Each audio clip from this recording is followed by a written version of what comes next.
Welcome to the Go Flush Yourself podcast with Jared Kirk and Matt Milbauer. Hey, welcome to another episode of the Go Flush Yourself podcast. Today, Jared and I sat down with Josh Riddle. Josh, along with his dad Gary, run Rocky's Kennels out of northern Utah, where they breed and train Springer and Cocker Spaniels.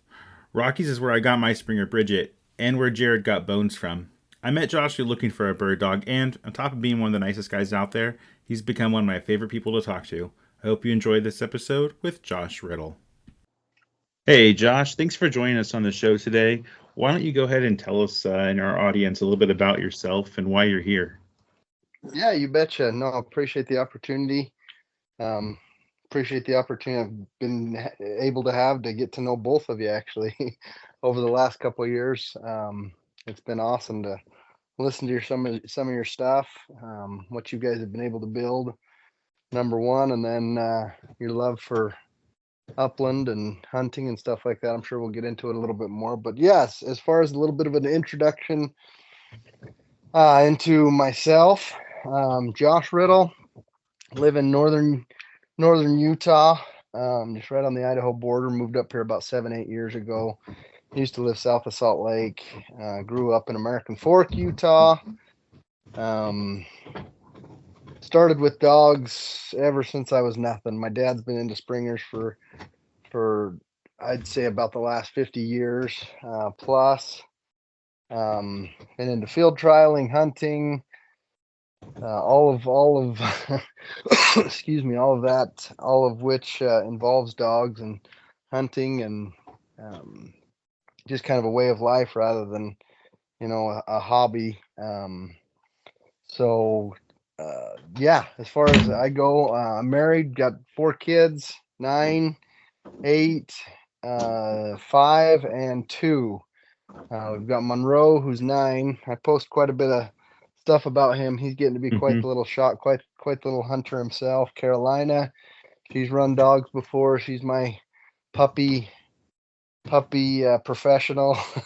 Forrest, who is just fun and full of life, and then Matilda, who's my little sidekick. She loves to help me feed dogs and run around all over the place and just have a good time. So yeah, as far as I go, that's a little bit about my back. Yeah, about who I am.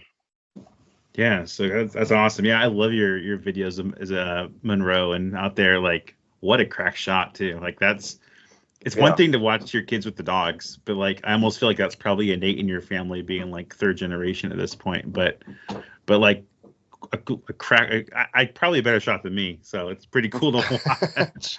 Well, and just as I was talking with someone about this just the other day, like Forrest, who's 5, like we've got him on a little Red Ryder BB gun, and just to think like he turned 6 in January, and Monroe was shooting a 410 at 6 years old, and stuff like that. And so for the difference between Monroe and Forrest, even Monroe with the maturity and the gun and barrel safety, just awareness and stuff like that. I look at Forrest and I'm like, no, that kid, like, I can't believe I was having Monroe shoot a 410 at 6 years old. And so, with each child, I think it's gonna kind of play it as you go, just like dogs, like training. Yeah. Like you got to key off of their learning ability and their awareness and different things like that. I think Forrest will get there. I mean, obviously 5's still pretty young, but it amazes me as I look back now and think, oh my gosh, Monroe just kind of flew through that stuff, and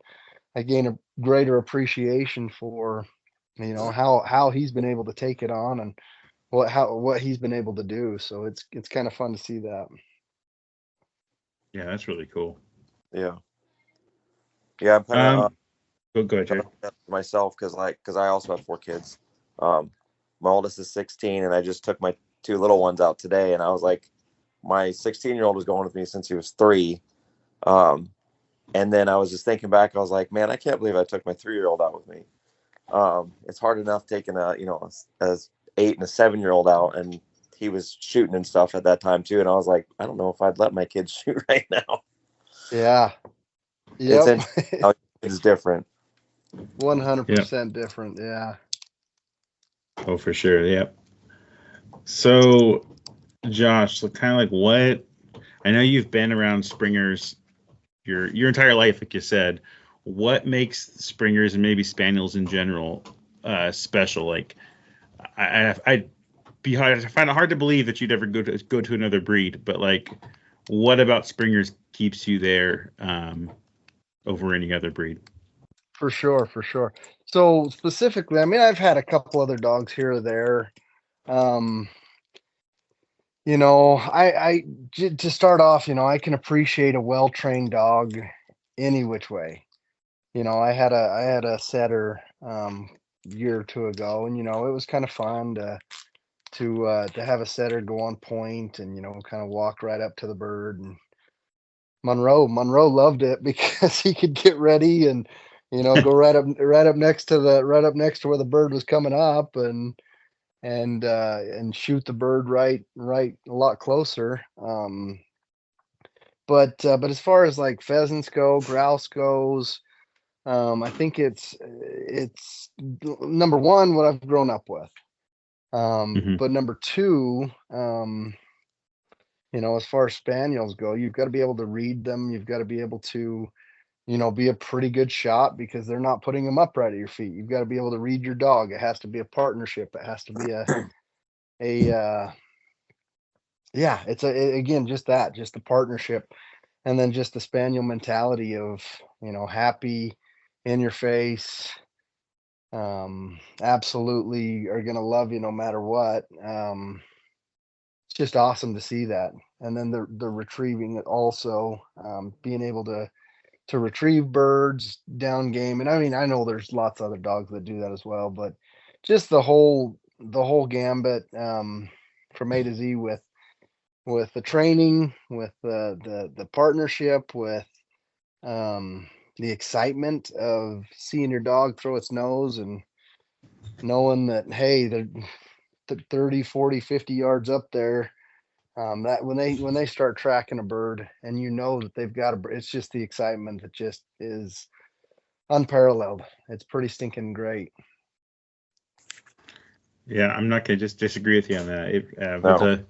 I mean, we obviously are talking flushing dogs on the podcast here, and just going from like it might be easier to think, well, flushing dog is a flushing dog for the most part when it comes to the different breeds of the retrievers and the spaniels and whatnot, but going from having labs for a long time and hunting with labs for a long time to spaniels, it's different. Like, um, is actually pretty impressive how different the style is. They can hunt together still. And just this morning, I had my dad's lab out and both of my springers out. But it's the excitement in the spaniel, the wagging tail, there's some really great labs out there. I'm not knocking on Oh labs. yeah. I probably will have a lab at some point in my life, if not one or two more. But um, man, there's something about these springers that this when they're in the field, it just seems like they're having like they're at their peak life right there. That's where they're meant to be. They're never happier than when they're in the field. It's fun to watch. Oh yeah. No, Yeah. that's the truth. And just like you say, we've luckily, and so to go into this, some of my experience as well. My dad, again, raised springers his whole life, pretty much since he was like 16 or 17. He actually went to be a professional trainer about, I'd say what, 12 years, 12, about 14 years ago total.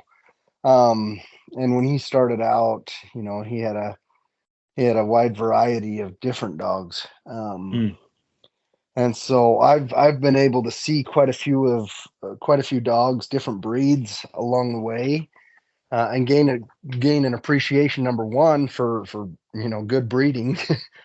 Number yeah. two, just for the opportunity to see some really nice dogs and not just the spaniels or anything like that, but to see some really nice dogs out there. And we've had a couple. He had a couple British labs that came in, that were flushing dogs, um, that were pretty fun to watch.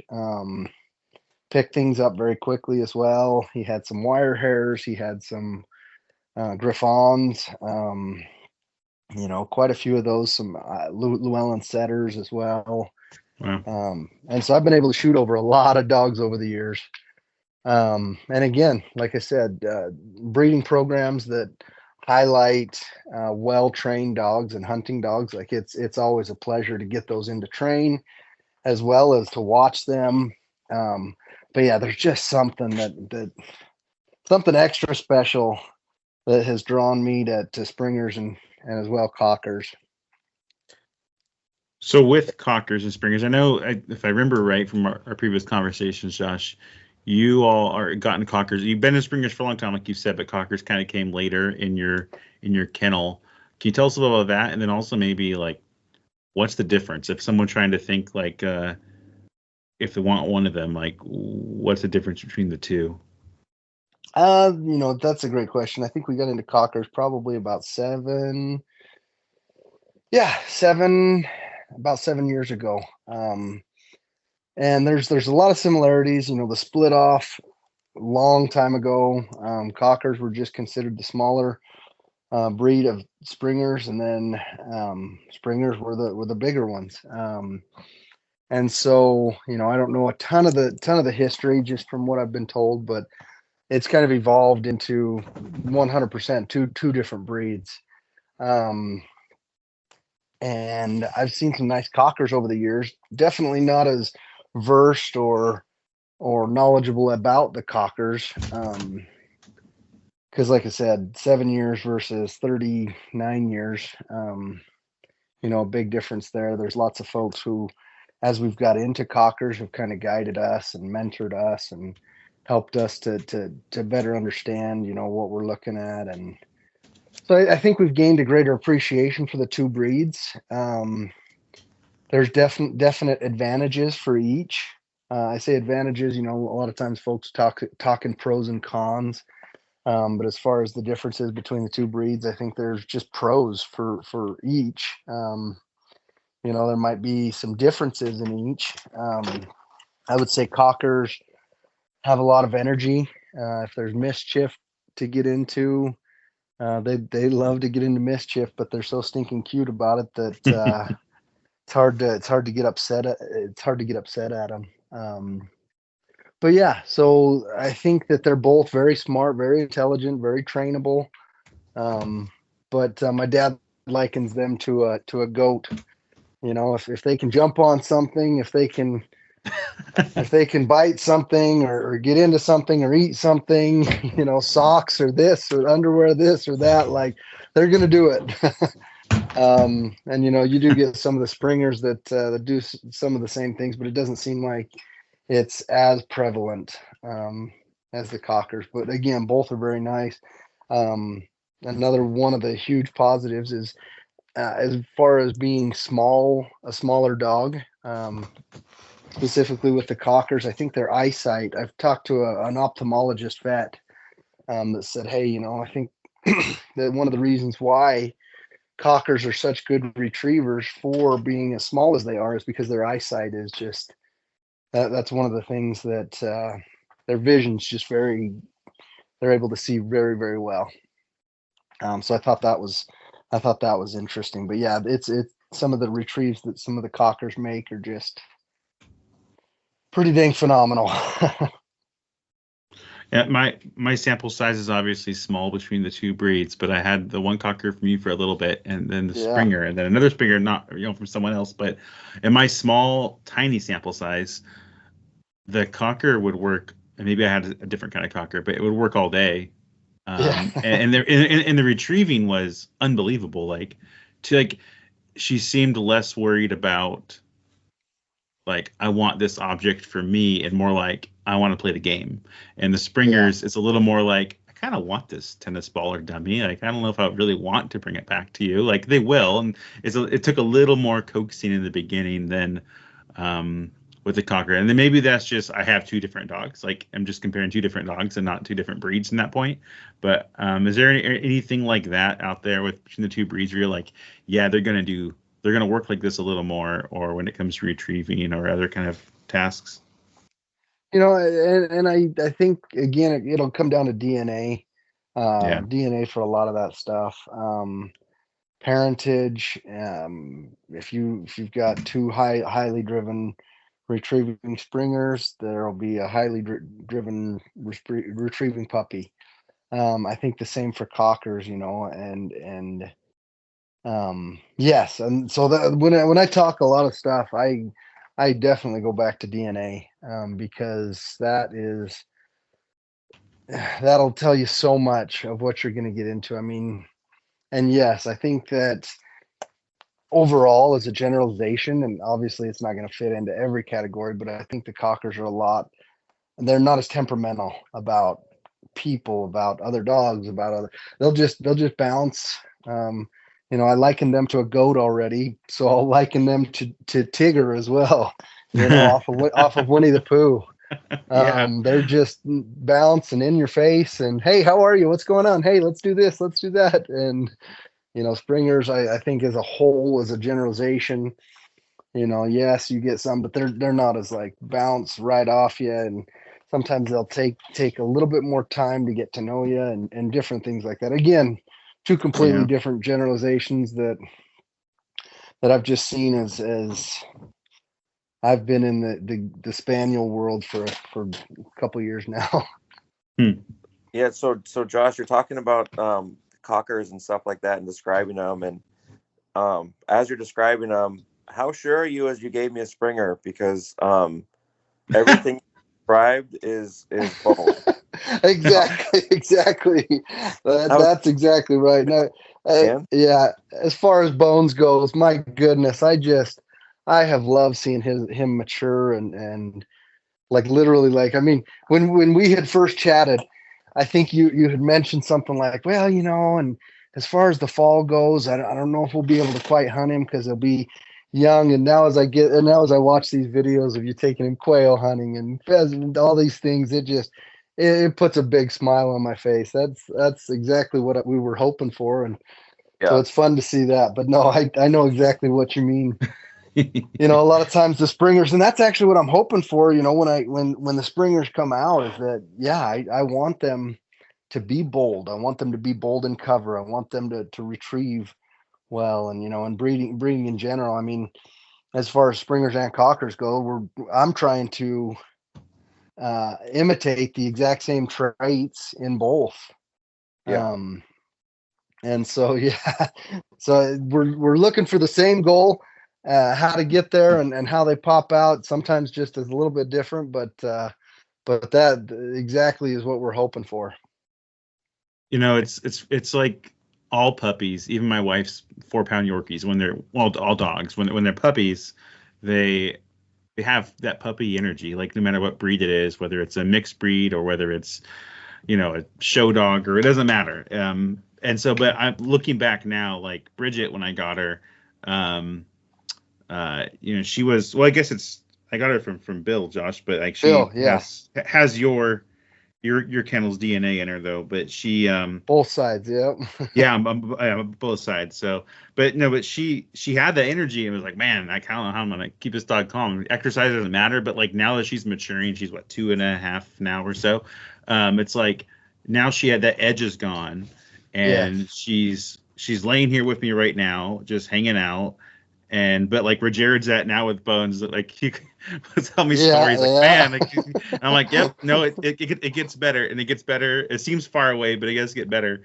But now I'm happy that she had that drive and energy built in, because it's still there in the field. It's still there in training in the yard or whatever, but it's now the edge is gone, and she can chill out in the house with me and just be a good dog and go on a walk. She still gets a little excited on a walk, especially when a cottontail pops up on the sidewalk. But besides that, exactly. She's a good girl now. So yeah, no, I'm with you. I think at some point, Josh, I'm not sure when this is, I need to try Conquer again with you, and now that I have a little more experience in my belt, and see how that goes, because you're absolutely right when you said like they get into trouble, but you smile at them while they're doing it. Like they just, it's just like they're so I want to say adorable, but it's not even that. They're so endearing, because they're so cute and they're so funny, and like as you're watching them do stuff, you're like, this is wrong, but you're just gonna do it, and you're so dang cute doing it. Like I'm not really even mad. So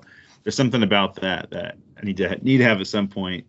again in the future. But yeah, anyhow, I mean, they'll watch it. They'll watch it out of the corner of their eye, and oh yeah, they know what they're doing, and they're. It's hilarious. It's comical the way they do it sometimes.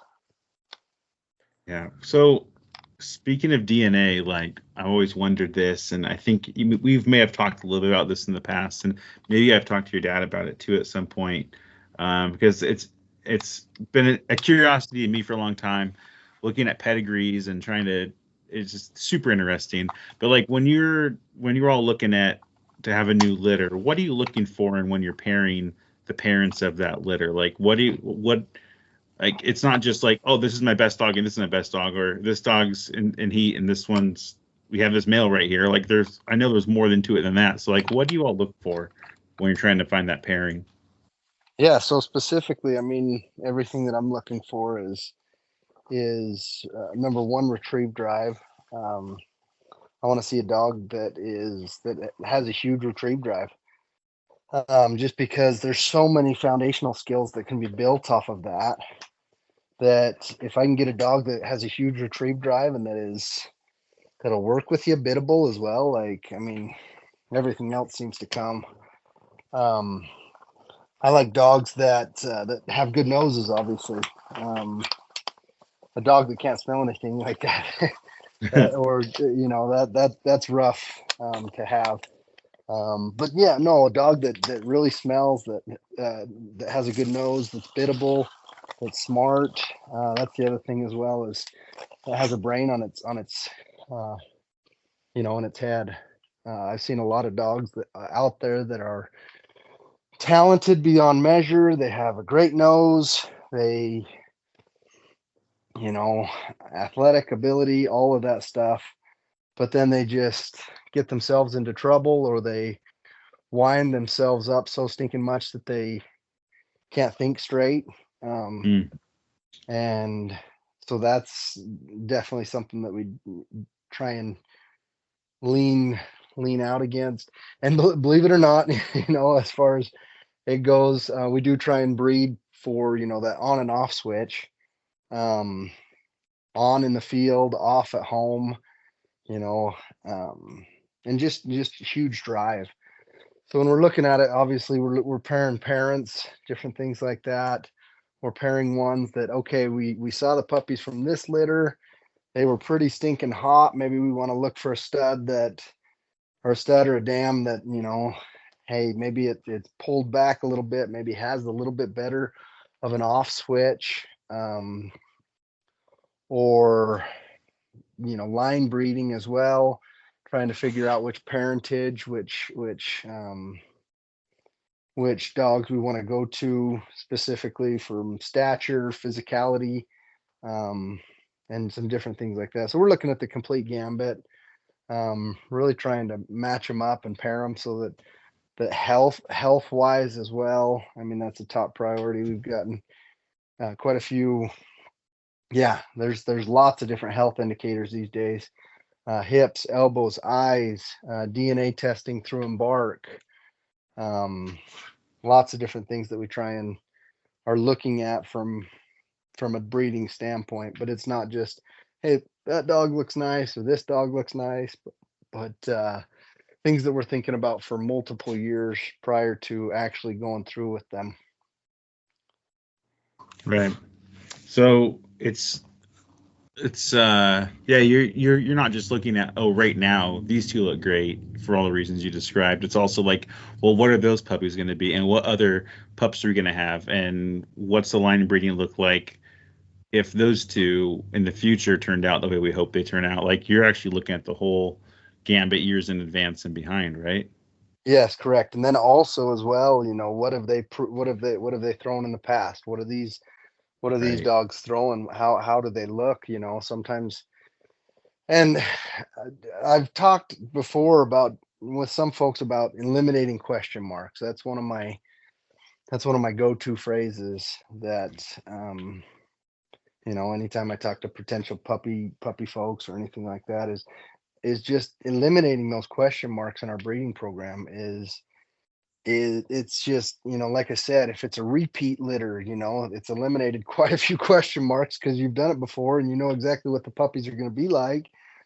Or if a sire and a dam, if their puppies have worked out, or if the sires had puppies in the past and they've done really well, or the dams had pups in the past and they've done really well.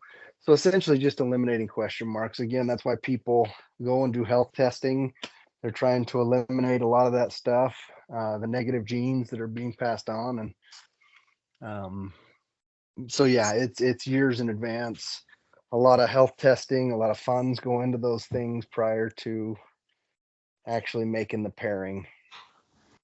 Yeah, I feel like, when you get a puppy, you're not just buying the puppy, you're buying the program they're coming out of. And that program is a broad term, right? It's what you described and what you and your dad have been doing for decades now. Or a program could be, well, I have this really good looking dog and my buddy's got this good looking dog and they're pretty good hunters and we're going to see what happens with the pups. Like, you might get an awesome hunt dog out of that, but like what you said, to eliminate question marks, like there's a lot of question marks there. Like, you've never seen what these dogs have thrown together. You don't know the health history. You don't know the parents, the grandparents, the great grandparents. Yes. So there's a lot of question marks there. And one of the reasons that I've come to learn that money you pay up front for a really solid program, no matter where you go, probably ends up saving you money and headache in the future. At least there's a good chance that it will. So correct, 100%, and especially even like health stuff. If you turn like one health issue or something like that could, potentially be more expensive than going with a dog that had their health testing done and different things like that. And not to say that it's never going to happen. Any breeder that gives you 100% guarantee is full of it themselves, I believe. Sure. But doing the best that you can within the constraints that are given as well is just, there's got to be something good to say for that. I think I haven't seen numbers and I'm not a big numbers guy, but as far as health stuff goes, if you're looking for it, and trying to eliminate it, it's got to speak for itself. And people don't often think about, they see, I don't know, I had a conversation, it's still fresh in my mind because I had a conversation recently with a friend about the cost of puppies. Like, oh, the price keeps going up and going up on all these dogs. It used to only cost me $50 in newspaper. It's like, well, think about think about what you're getting. Think how far dogs have come. And one good explanation that people don't think about is, if a dog lives 10, 12 years or longer, hopefully, you're going to spend $7,000 to $10,000 plus in food alone on that dog. Oh yeah. And not to mention vet visits, not to mention all the gear you're going to buy for it, and collars and training collars and all the stuff we all buy for our dogs. That initial cost to the dog, every month that goes by that you go buy a new bag of dog food, that percentage of cost of the initial cost gets smaller and smaller and smaller until it's just a tiny little percentage of the overall cost of your dog over its life, assuming it lifetime. Yeah. So it's one of those things where it's like, what's that one, like pay once, cry once, versus like, and then if you look at a dog where it's like, well, now we've got health issues and now we're at the vet and now maybe we need surgery and now maybe the dog can't hunt during its whole lifetime and it's got to slow down quicker and it needs some more specialized food because it's got these issues and it's going to cost more money. It's like, well, how much money did you save? You probably didn't save any money. You're probably spending more money than just found the program that you can trust that like you said, eliminates those question marks. Yeah. Not that 100%. It's perfect, but reduces the amount of question marks. You can put it that way. Perfect. Yep, that's the best way of putting it. Yeah, it reduces your risk. I mean, that's what it all comes down to, just risk. Yeah, that's you're right. It can never hit zero, and it's never going to be 100%. But you can load the dice. Yep. Yeah. Completely accurate. Cool. Well, when thinking of puppy buyers, it's a rabbit hole I've went down in the past and went down again when I was shopping for a new dog and talking to you all, Josh. But when someone is presented, if you have a buyer presented with a pedigree, and you're always quick to say, yep, here's the pedigrees of the parents, and start looking, that's when I started going down some really deep rabbit holes on what does this all mean and stuff. And that Yeah. was really fun actually to learn all of that and continue to learn about it. But kind of a high level, if you have a new buyer who's like, man, I've never really looked at a pedigree before, like what should they know or what should they be looking for, whether they're buying from you or someone else? So that's part of the trick. Like, and just like you had mentioned before, when you're buying a puppy, hopefully you get in contact with someone who knows what they're doing, who, you can always get resources from. I would definitely always beware of someone who hasn't been doing it very long, or and I'm not going to say like, well, I'm trying to think how to put this as well. You always want experience. You don't want to go to a doctor who's only done, one or two heart surgeries or brain surgeries, all at once. You want someone who knows what they're doing, who's well versed um, in number one, what they're doing. Number two, a little bit about, again, the histories, the pedigrees, the parentage, all of that stuff. And so, yeah, that'd be my suggestion. Someone who will help you out. That if you do run into an issue or something like that, they'll try and help you. That's I think one of the biggest things. Right. Sorry, what was that? Did I hit that? What was that one more time? Uh, As far as your yeah, question like goes? if there's Just what to look for, no, and you kind of hit half of it there. That's awesome. The other thing with like if someone has a PDF of a pedigree on their phone, they're looking at it what to like, look for. Yeah. what should they be looking for on that? Like what should yeah, what should they be looking for? I'll leave it at that. Yeah, no, that's a great question as well. A lot of times you'll look for titles.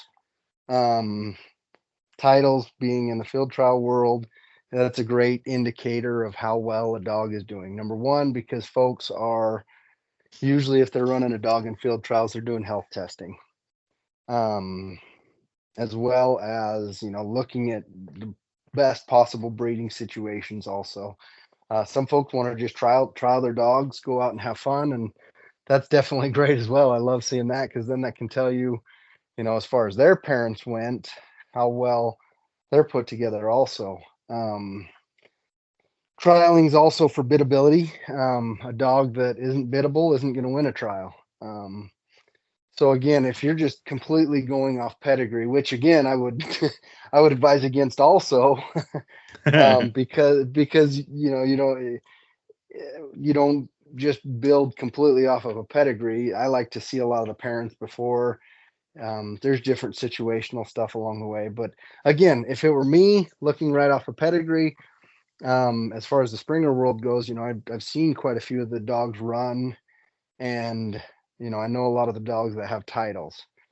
But again, number two, if you've got the opportunity to go and see the dogs or their parents, or know specifically what they're throwing, that's definitely a good thing also. I mean, we have it set up with a gentleman who runs a pheasant club in South Dakota. He has personal dogs that he has for the whole year, and then he goes back to South Dakota for 2 months and guides and hunts pheasants himself, and has his own little club thing, which is absolutely phenomenal. And so we set him up with some really good dogs. Nice. He always wants black and white females. That's always his go-to. So luckily we've been able to provide him with some great dogs in that we're able to have some litters out of them. Those dogs don't trial at all. But he wants the best of the best. And so it's great for our program because he takes great, he'll always have great dogs. If they don't work out, we definitely find him a great home, which we've done a handful of times. The majority luckily have worked out. And so again, if they don't work out, if they're not the best of the best, we look for homes for them. But again, we've been able to breed to them quite a few times, and provide some great puppies. But again, those females aren't trialed. And so, folks looking at pedigrees and stuff like that, oh, I don't even know this dog. They don't have a reputation or anything like that. And that's when you have to trust your breeder. You have to talk to them and you know, understand that they know what they're looking at. You know, as an example of that, a dog by the name of Pepper. She lived with him for about 10, 11 years. And she had, I think we had 3 or 4 litters with her. She was absolutely fantastic. On her second litter, second or first or second litter, I can't remember. She had an issue with a seed and foxtail or something like that, cheatgrass, something, to where she had to have surgery about halfway through her pregnancy. And we thought we lost the litter, but we just wanted to save her life. So due date comes, and she has one puppy. And we didn't expect it. We didn't think she was going to have one. But that puppy actually turned out to be 2-time national champion Rocky Solo. So he won 2 national championships. And again, his mother, a dog that never ran a trial a day in her life, but that was just absolutely phenomenal. And so again, yes, it comes down to, if you can't see the parentage yourself, get with someone who knows the parentage, who have seen hopefully multiple years back, multiple generations back, and that can speak to that and know exactly what you're getting. Again, circling back to eliminating question marks. If you're not able to do that yourself, get with someone who's knowledgeable and knows exactly, who's eliminating a lot of those question marks by knowing the parentage and DNA. Yeah. I mean, we could probably talk about Rocky Solo for a while. I know there's been whole podcast episodes on that dog and that story, which is a pretty incredible story. Kind of you described it there with the one puppy. And anyhow, but we don't touch on that now. But maybe in the future. No, you're good. But no, that's he's a fun dog. I've heard that story on at least one other podcast, and I was like, man, this is such a great story. Like, okay, cool. So we talked about looking at pedigrees and genetics. So, like, what if someone came to you and said, I'm trying to word this. So, like, maybe it's more of a thing that happens in the point and versatile dog worlds, and it probably happens with you too. Maybe you can speak to that. But when someone says, like, I just hunt, I don't want a trial dog, or I want to, there's a kind of a perception out there, I feel like, and I think I had it at some point. I think I've kind of lost it, about like there's trial dogs and there's hunting dogs, and that a washed out trial dog might be a good hunting dog, and maybe there's some truth to it. But do you ever get that amongst prospective buyers that are leery about, like, oh, you just have trial dogs because I see all these titles, I don't want a trial dog, or vice versa? All the time. The time. Loads of folks. But you know, the folks that are reaching out for that, they're looking for the exact same thing that I'm looking for.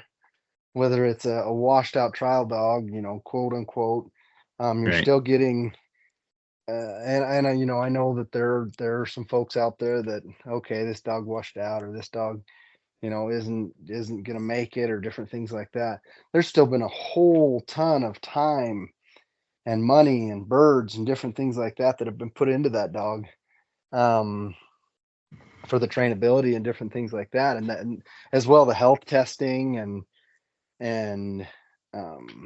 you know, from A to Z. So if you can find those, that's a great fit. I actually just had someone this last week reach out and, you know, hey, we're looking for this. They're few and far between.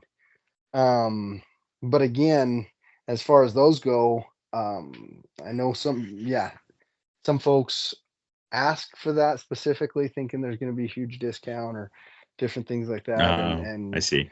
You know, and as far as that goes, as far as it goes for me, you know, it's worth more of my time to try and place them with a pet home or different things like that. I mean, you look out there as well, and I guess it's not as much. Things are definitely changing, but you know, you get these doodles and things like that are going for $3,500, and it's just like, are you kidding me? But now the times are definitely changing, and I mean, even a dog that isn't going to make it, there's lots of different homes and different people who are looking for that, like we've talked about the whole time, those things, the on and off switch, the opportunity for retrieving, the opportunity to work with a dog that has a brain that has been worked with.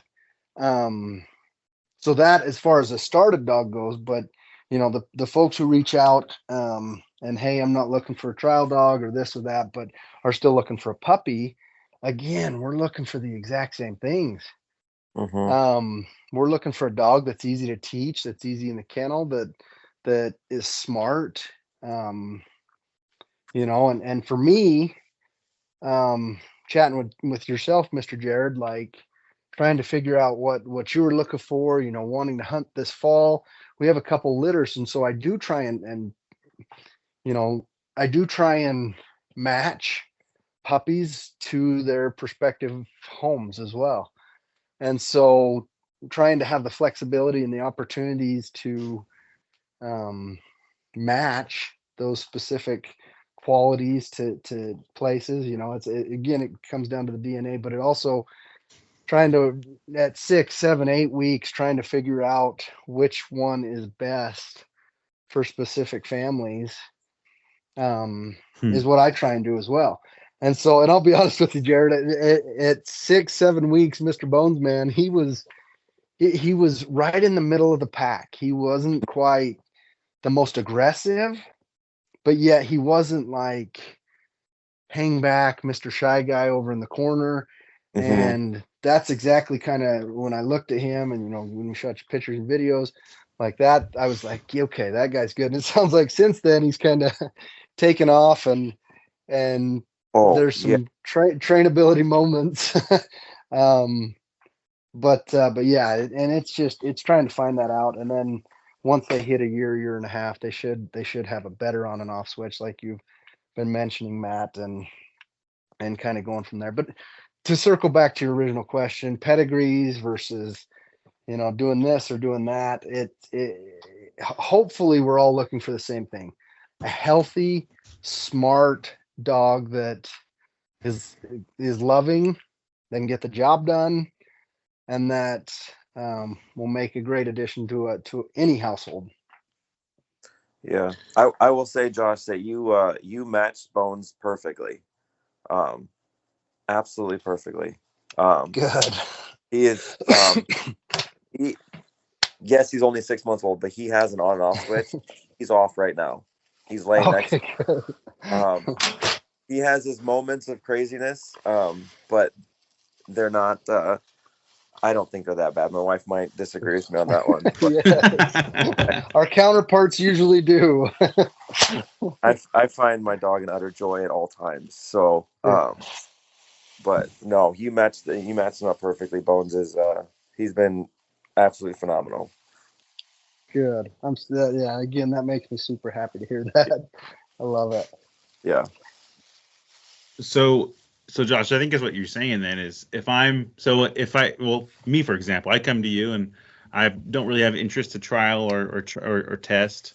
Never say never on that, but as of right now, I've no interest really in that. Just want to hunt and have a good companion at home and that kind of thing. Yeah.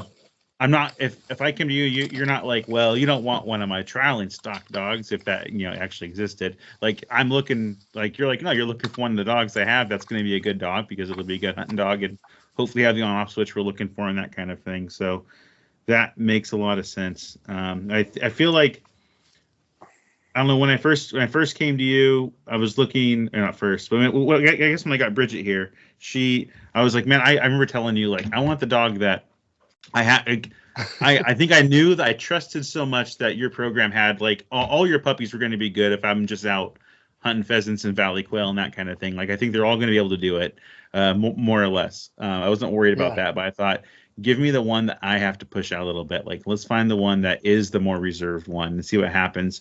And I think in the future, like now with some experience in my belt with spaniels, next time I come to you, I'm going to say, give me that hard charger on the other end of the spectrum. Like, let's just go all the way and go hard. Now that I've been through the puppy phase, I see what they can do. And I think I really am enjoying springers a lot, probably more than I will cockers. Although, God, those cockers are so tempting, like I said earlier. But, but I could just see like, oh, okay, nothing's wrong with Bridget. Like she does great. But seeing where they end up, I can deal with that crazy puppy phase, get through it, and Yes. know that I have the most hardest charging dog. Um, and who knows from a puppy to an adult, but at least as when they're a puppy, like I think that's definitely a positive. So Yeah. kind of learning And as I go here in this experience too. yeah, and folks like yourselves, both Jared and Matt, like literally, like I'll be honest, as far as field trial folks go, if field trial folks reach out, then I definitely try and get them something. But you two are the prime example of where 80% of our stock goes. Mm-hmm. My ultimate goal when doing this is to have folks that, whether it be their first spaniel, whether it be, their 10th spaniel, or and they aren't trialers, or they're just family dogs, or different things like that. Like I love to hear folks say, this is the best dog I've ever had.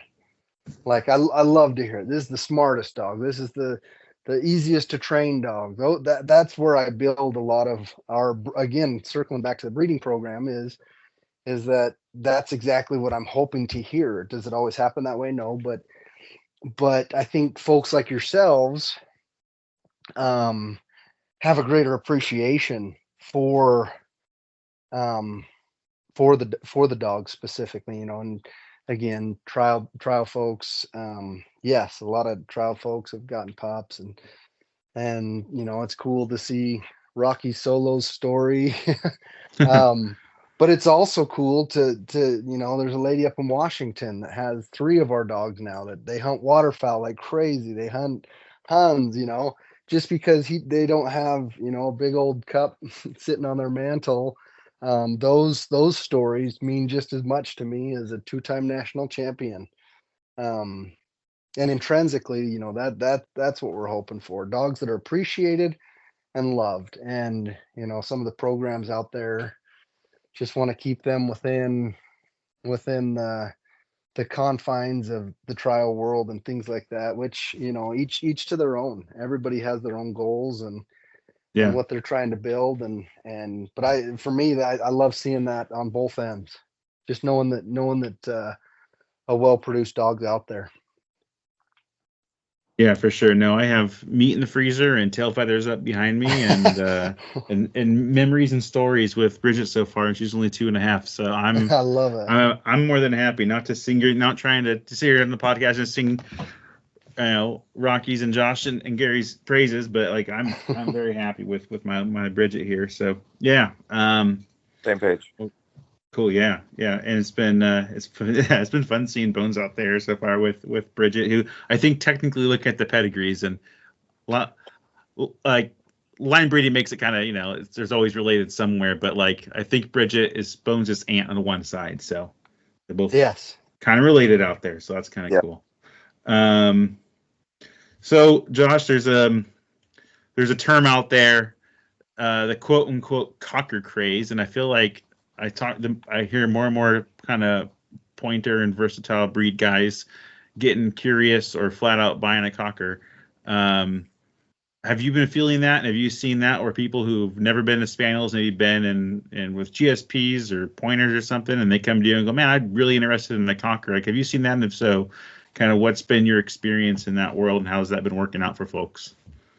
Yes. Yeah, quite a bit actually. I've placed a couple into folks, it's stinking cool to see a pointer go on point, and you have a cocker at heel, and you go up with the cocker, flush them, and then have the cocker retrieve them. To get to that level of training is very difficult. Mm-hmm. So for all those who think that you're just going to walk in and do it, and like you could screw up your pointers, you could screw up your cocker, like there's a lot that goes into it. Either get a professional to help you out, which a lot of professionals even have difficult times with it as well. But that is a heck of a lot of training on both ends. You have to train 2 completely separate dogs. Well, and sometimes even more. But when it's done, it's pretty stinking cool to watch. I think a lot of times it underutilizes what the cocker is able to do, though.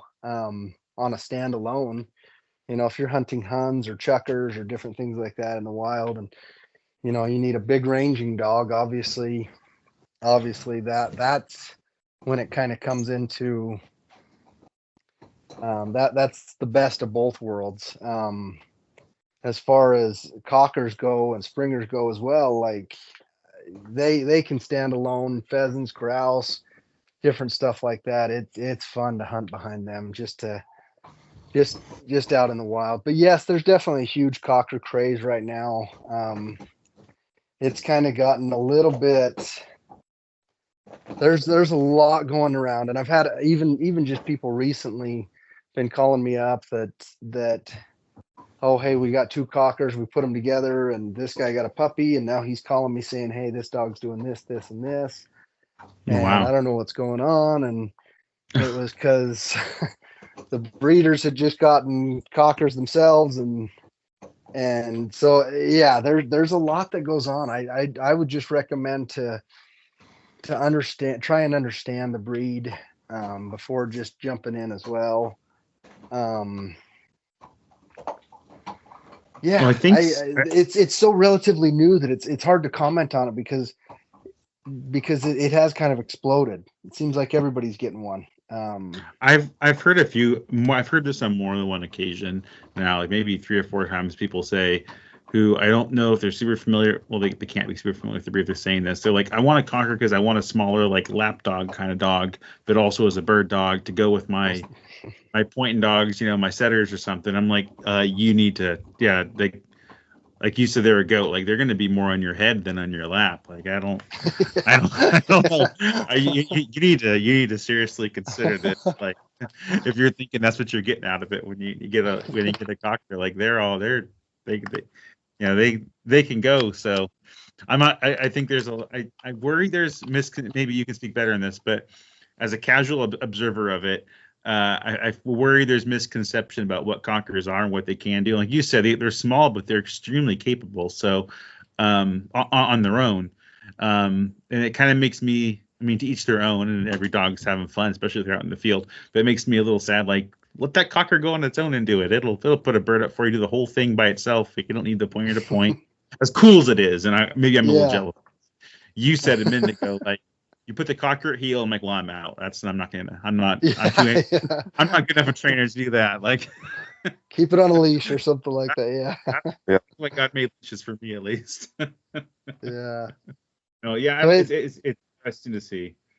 And as far as that goes, again as well, a lot of guys are guiding, and so they're each individual situation. They've got there's different situations that are good for this and that. I used to guide at a hunting club, and there were very few who appreciated the Springer. Very few, I'll be honest. Like a lot of them, they're coming out, they're not very good shots. They're this or that, and when a Springer's putting them up at 30 yards, and they're having to get on their high horse and try and keep up with the Springer. A lot of them had a difficult time doing that. Yeah. And so, a lot of these guided hunts and different things like that, where they can have the pointers on these guided hunts, and then, go in with the cocker, and where they're a lot closer. Yeah. I can appreciate that for guided hunts, folks who are in that situation, but yeah, again, it is a lot of work for both. And if you're under the mindset of doing it, like I said, I mean, there's pros and cons. It's not as easy as it looks. I'll just say that. But when done properly, it looks like a lot of fun, and a lot of folks kill a lot of birds when it's done properly. Yeah, the key is proper. No, yeah, that makes a lot of sense. You say for guiding, that actually makes a lot more sense. I don't really. I'm a do-it-yourself hunter for the most part. Never really go on a guiding hunt, so I don't really think about that side. But yeah, that actually makes a lot of sense in that context to do it that way if you have the time and skills to get it done properly, like you said. Yeah. Yeah, for sure. So with Well, okay. Well, let me ask this first. So, why do you think there's not a Springer craze? And maybe there is. I'm not seeing it, but I don't think it's like the Cocker craze. Like, what is it that keeps Springers? Do you think under the radar? It feels like. And I'll be honest, I'm completely fine with it. But I think that the smaller, more compact dog, their cockers are stinking cute. God, they I are. think it's the novelty. I think it can definitely be the novelty. Um, I think that really is it right now. The mentality, the novelty, the marketing. A lot of folks market, um, dogs that they brought over from the UK, and we've got this English this or English that. There's some definitely nice dogs that come over from there. But my question would be to the breeder, hey, like, you're bringing this dog over. Have you ever seen it run? Have you ever seen its parents run? Have you ever seen? And a lot of times they're trusting their breeder over in the UK. Which again, I've seen some super nice dogs come over from the UK, but I've also seen a lot of really not very nice dogs. Mm, The washouts that won't hunt, and different things like that. And so again, it comes down to trust. Bo, who is Bridget's sire, three of his yeah. four grandparents were from the UK imports. And then the one that's the fourth one, its parents were imports. So I Yeah. mean, and then just different breeding programs. I like to see a little bit of um, both in pedigrees and stuff like that, just so that um, you can have a lot of the biddability. But we're hunting completely different cover over here in the U.S. versus the U.K. Number one, number two. Um, the folks from the UK aren't going to give their best breeding stock over to the US. Right. That's Right. just, hands down. I mean, obviously for the right price, I think anything and everything's for sale. Yeah. um, but I don't want to hit on that too negatively, because like I said, I've seen a bunch of really, really nice dogs. But circling back to our initial conversation of eliminating question marks, it's a gamble. That could be a complete gamble, bringing dogs Right. over. And for some folks, I've seen it work out really nice. For others, they've had to place dogs because they haven't worked out. So yeah, just there's a lot more question marks with that. But as far as the cocker craze goes, I think it's the novelty. I think it's they're cute, they're effective. A lot of partners at home like the cuteness factor, like the size factor, like the feed bill factor, a lot of that. But and again, for the size of the dog, the effectiveness, they're amazing. They're just, Yeah, it's kind of like the cat is out of the bag. So there's some validity to it as well, for sure. because the cat's out of the bag. They're an awesome stinking dog. There's got to be some validity to it in order for more and more folks to kind of see, oh, hey, this breed's pretty fantastic. I'll be honest. I hope the springers do not get to that point. The folks that that Same. love springers, they love springers. Yeah. Yeah, it's um, true. and so I'm okay with the cockers kind of going that way. But as far as the springers go, the folks who have had them, and it's funny. I mean, the amount of folks who, oh yeah, I had a springer growing up, Uh-huh. reach out and we'd like to get into it again. And like, I love hearing those stories, because again, when they get another Springer, it's bringing it back to that sentimentality of the bond, the companionship, the well, and again, that's with Cockers and Springers, the spaniel mentality in general. Yeah, yeah, for sure. No, like you said earlier, like a lot of people's significant others appreciate the cocker for the cuteness and the size, and that's. I mean, I think that was my story. Is I was like, I want a bird Yeah. dog, and I want to get a lab. Like that's what I know. And my wife's like, really, like a big old lab with that big old tail running across my tables in the house, and she starts researching. She's like, the smallest bird dog's cocker spaniel. Would you get one of those? I'm like, yeah, I'll get one of those. Let's look And then into it. you got a flubber dog. Yeah. Just bounce. We've Bouncing. compared them to goats now. We've compared them to flubber, and yeah. I mean, she would literally run on the walls. Like she took a couple steps on the walls, she ran. Man, but yeah, no, she was great. She was so much fun to train, though, Josh. Oh my god, that was I loved the Cato. One of my favorite videos was the Cato board propped up like yeah. almost vertical, She and was just like, "That's bouncing what off I that. stand on." Like, yeah, like, no matter if you would try to stand, if that board came out, it was this is where I stand, and it's like this is Yep. what I do. Dang, I can appreciate Yeah, you. they are super fun to work with, and that right there, man. I mean, that's the cocker craze. Like seeing a Yeah, dog that is that willing and almost to the extreme level. Yeah, that's why that's what people are seeing. Hopefully for the most part. Um, and that's why the cat's kind of out of the bag. no, it makes sense. Like even yeah, no, I'm seriously thinking that if not next dog, the one after might be a cocker, just because yeah, so much fun to work with, and Yeah, yeah. Anyhow, we've gone through you have that, to be in but the right position, the right family yes, stuff going on, and everything. But man, if everything's lining up, yeah, they're super fun to work with.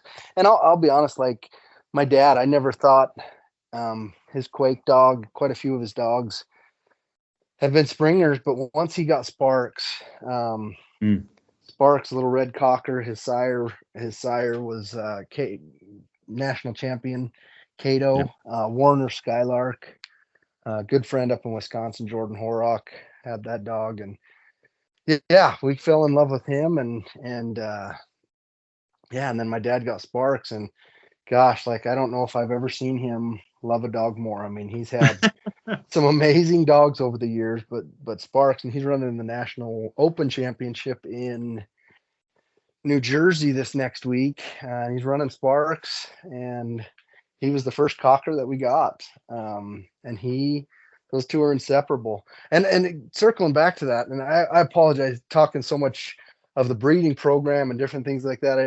I don't mean no, to sound completely like an advert specifically as well, but man, talking about hunting as well and flushing dogs and different things like that. Sparks and Luna, and Fishy and some of the cockers, man, when we go out on those September grouse hunts, I love my springers for pheasants and getting in stuff like that, but on these grouse hunts up in the woods and hunting these cockers, it is just that Sparks has retrieved so many blue grouse and rough grouse, and he is just he's a machine. And yeah, for my dad to do some stuff like that, and the love that they have together is just second to none. But just to hunt behind them, I mean, anybody can go out on a hunt, and yeah, you see some fool birds up in the mountains. I think that's their nickname, at least it is here in Utah. I don't know about other place, but the fool birds, like, yeah, anybody can go out and shoot a half dozen of them just sitting on a limb, like. But man, when you're doing it with a cocker or a Springer, either one, but a Spaniel, but flushing them at 30, 40 yards and trying to hit them in the trees, the yeah, Quakies or the pines or anything like that, like, man, there's a level of just, well, yeah, the skill level of that is just second to none. Like, to be able to, one, see the bird to shoot it, number two, shooting through trees and being able to get it, like, it's the sense of satisfaction with working with a dog to do that is that's why I love grouse hunting as much as I do. I love pheasant hunting, but man, that September, those September and October grouse hunts they're definitely hard to beat. there's something about that too, like when it comes to like you were just saying, like being able to put that all together. Like yeah, you could take a 22 and shoot one off a limb, but Yeah, to put that all together with a spaniel is special. But like that's like no matter what test you could design, I don't think you could do a more ultimate test than a wild bird in their home with a flushing dog. That like you have to be the ultimate, not the ultimate, you have to be a very good dog person. You have to be a very good shot. Like you have to be very good in the woods and be able to be out there and do your thing, and that not that's not for everyone. You have to put all those things together and do it all right, and then have a little bit of luck sprinkled in, and then have that bird downed and have your dog get it and all the things. So yeah, I get It's it. Like, spectacular. I mean, it's a lot Yeah. the same as like, the difference between rifle hunting and archery hunting. mm, Archery hunting's a heck of a lot more difficult. Like, well, it can be depending on circumstances and situations, but it's the same thing with bait fishing and fly fishing. There's an artistic factor to it, Hmm. and a skill level that has to be the skill level has to be at a higher level. And I don't want to say that it being like super condescending or prideful or anything like that, but like, to shoot a bird at 60, 70 yards and kill it and put it down in through the trees, that's it mm, it's pretty difficult. yeah. um and not, again, not to take away from anybody or anybody else's experiences, but that's what I love. That's the satisfaction that I get. Seeing a dog go and just absolutely know there's a bird there, and have it come, speaking of a rooster, have it come cackling out of the cattails at 40 yards and putting it down at 70 yards, and having the dog then go and retrieve it and bring it back to you. It's just, I don't want to get too excuse me, I don't want to get too like, you know, lovey-dovey or anything, but it's magical. It really is. And if I can get some of those situations or some of those experiences every year, and that's what it's all about. No, like, yeah, and I'm with you. Like, outside of watching my kids do the things they love to do, like, there's not much more satisfaction than it all working out on a hunt like that in a difficult Yes. situation in a truly wild place with wild birds, and then your dog that and yeah, not to get too romantic about it either, but like think about the history of the dog as far as we understand it, is that you have this wild animal that we've domesticated over so many years to essentially be a partner for humans more than any other species on earth. And now you take this out thousands of years later from your home and then go get it done in the wild. Like, there's something to it that people who have experienced it, whether they just started or been doing it since longer they can remember, there's something to it that's just like it hits the very like vein of humanity, of being out there participating in the food chain with these tools that are both new and old, from a shotgun and GPS down to this ancient relationship we have with the dog and what we've done with it. It's a pretty incredible thing that, yeah, it's pretty unparalleled out in the world. And there's a lot of things that are becoming in vogue. I mean, things have always been in vogue, but I see more and more now. Maybe it's social media and podcasts showing it me more often. But things like overlanding, things like these big ultra marathon running out in the wilderness, Oh to yeah. hiking's always been around. But all these things, and it's like, hey, you're kind of starting to touch on kind of putting all these things together, which is, for me at least, is really upland bird hunting, because you get to bring the dog in more so than just any other hunting, and it's on the wing, and you're out in the wilderness, and you're not just in a blind, you're out hiking and doing that thing. And I think people are trying to hit on that from different angles, but without trying to get too many people involved. Like, if they just got into with put 2 feet into upland hunting and got a, I'll just say flushing dog because we're on the Go Flush Yourself podcast. Yeah. Um, like, they might be able to fulfill all those things that they're somehow looking for to get onto nature and do those things.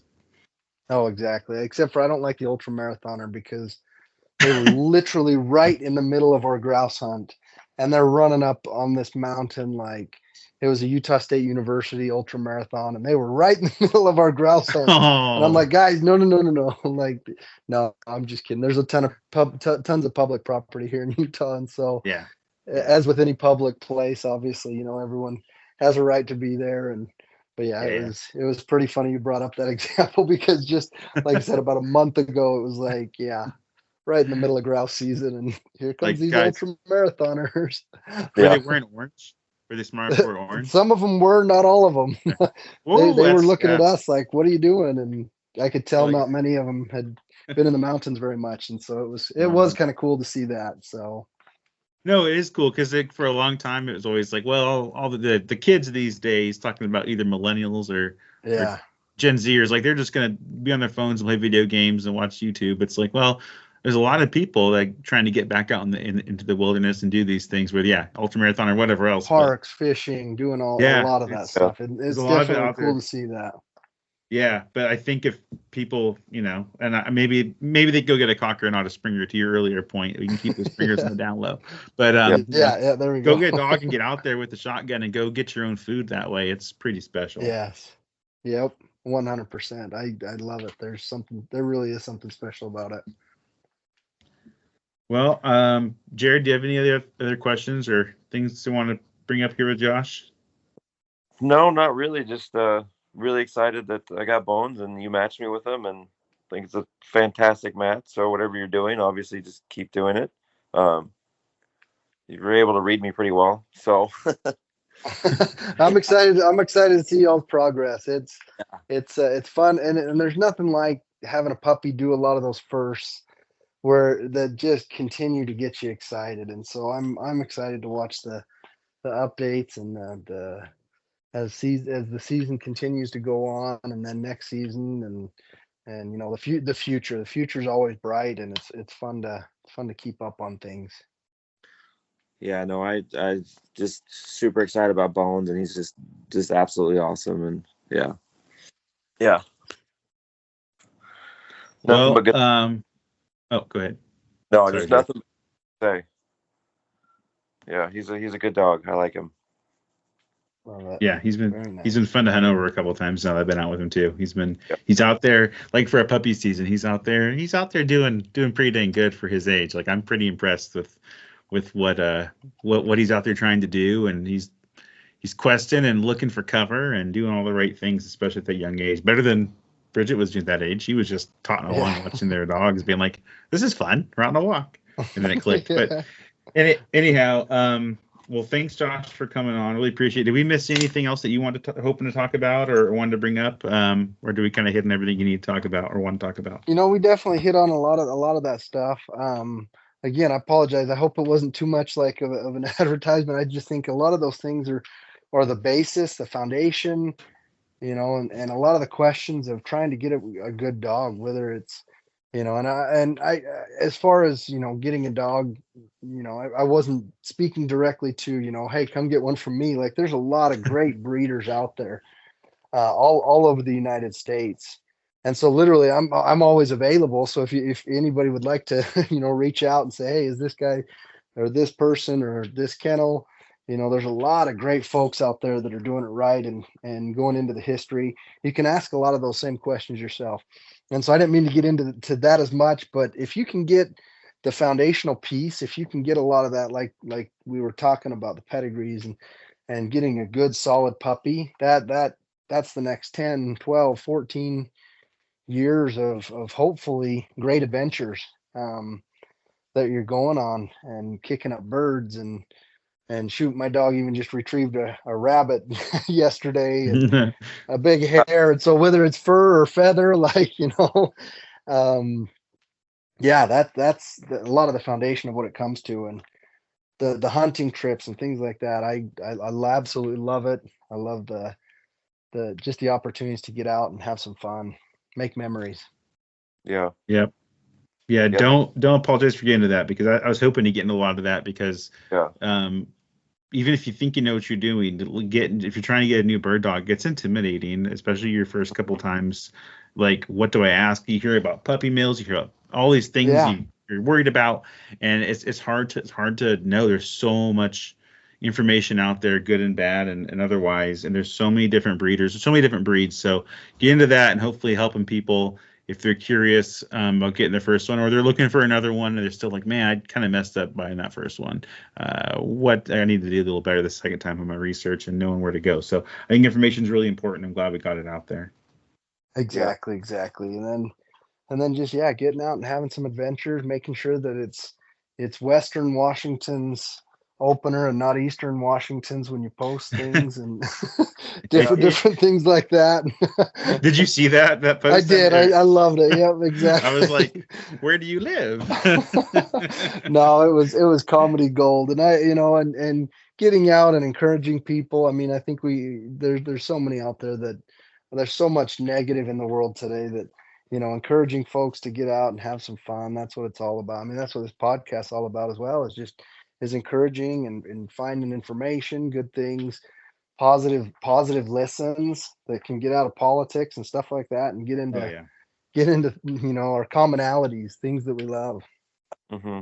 Yep, for sure. Well, thanks for coming on, Josh. Really appreciate it.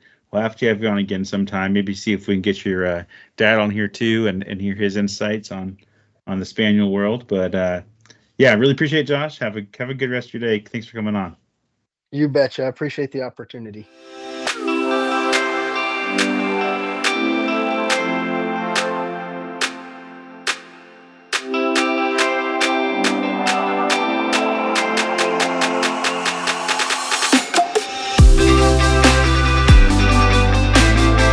Thank you for listening to another episode of the Go Flush Yourself podcast. Check us out on social media on Instagram, Facebook, and X. We also have a Patreon, where for a $2 a month subscription, you can help keep our podcast on the air. We also have merchandise available. Please check out the podcast description or the Patreon page for links to merchandise.